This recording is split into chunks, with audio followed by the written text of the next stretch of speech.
Au cœur de la société.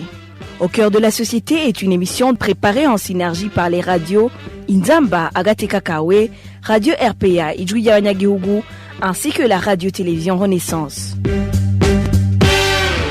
Le problème d'inégalité des chances en tout ce qui concerne l'épanouissement économique persiste dans le monde. Au Burundi, les organisations qui militent pour le droit des femmes dénoncent les mentalités et un certain vide juridique qui plombe la liberté financière de la femme, ce qui parfois est à l'origine des différentes violences qu'elle subit dans son milieu social. Qu'est-ce qu'il faut donc pour que la femme retrouve sa dignité? Qui doit participer dans ce combat?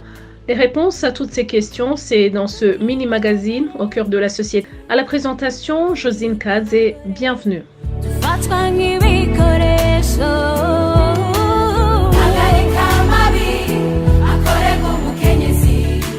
À titre illustratif, les violences faites aux femmes sont une réalité dans les camps des réfugiés burundais. Au camp de Mahama au Rwanda, les femmes de ce camp qui se sont confiées à Émile Nibasumba de la radio publique africaine disent que le phénomène est dû à la pauvreté. La plupart d'entre elles ont perdu espoir à cause de la vie dure qu'elles mènent. Elles se retrouvent dans l'incapacité de s'acheter du lait de toilette. Vous savez, les femmes ont besoin des pagnes, des chaussures. Ça devient alors compliqué quand elles cherchent à satisfaire ces besoins.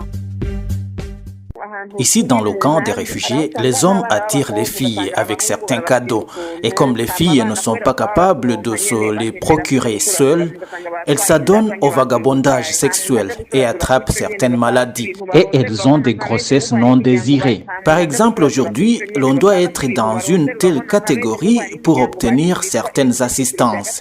Certaines filles décident alors de se débrouiller pour survivre. Lorsqu'une fille n'est pas capable de se payer ses besoins de base, c'est facile qu'un garçon vienne et lui promette de l'argent et de la nourriture. Et comme ça, la fille est par la suite victime d'un viol de cette façon. Selon plusieurs rapports des organisations féminines, les femmes et les filles tant rurales qu'urbaines subissent différentes violences liées au manque d'autonomie financière. Ce dernier est une cause aussi bien dans les ménages que dans les communautés et même au niveau politique. C'est l'avis de Marie-Louise Walichako, la présidente du mouvement Inamahoro, Femmes et Filles pour la paix et la sécurité au Burundi, et s'entretenait avec nos confrères de la télévision Renaissance. D'une manière générale, quand on est demandeur, quand on n'a pas de moyens propres, on est fragile, on est victime. Parce qu'il faut tendre la main, il faut se mettre à genoux, il faut s'humilier pour que tu sois sûr d'avoir le minimum vital. Et ça ne donne pas de valeur. Ça n'assure pas une position honorable dans la société, ni dans la famille, ni au niveau du pays. Et c'est la même chose qui se passe avec quand la femme veut s'engager, par exemple, dans la politique. Quand elle veut s'engager dans la politique, il va falloir qu'elle ait des moyens financiers pour faire campagne. Il va falloir qu'elle ait des moyens financiers pour se créer un électorat. Pour avoir une base, il faut qu'elle puisse répondre aux sollicitations des uns et des autres. Il faut qu'elle puisse se déplacer, aller vers les communautés. Et tout ça, ça demande des moyens. Et si tu n'as pas les moyens, tu ne peux pas y arriver. Donc la femme va toujours rester à la traîne tant qu'elle n'aura pas franchi ce cap d'autonomisation. Donc ça, c'est les dirigeants, c'est la politique qui doit changer. Et quand la politique aura changé, des programmes doivent être créés, des alliances, des partenariats entre les organisations féminines, entre les organisations de la société civile et les gouvernements devront se créer et les bailleurs de fonds pour apporter tout le soutien nécessaire pour promouvoir l'autonomisation des femmes.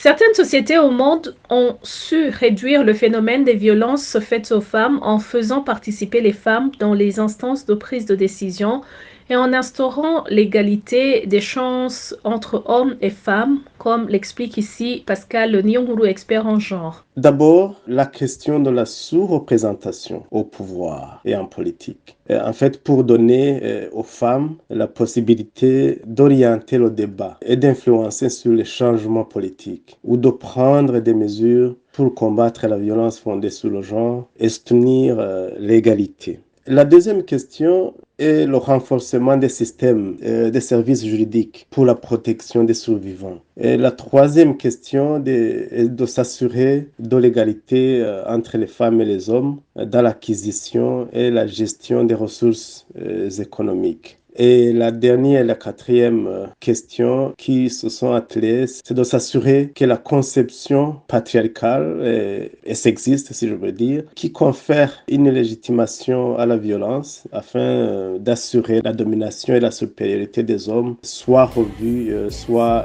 étudiée dans différents contextes.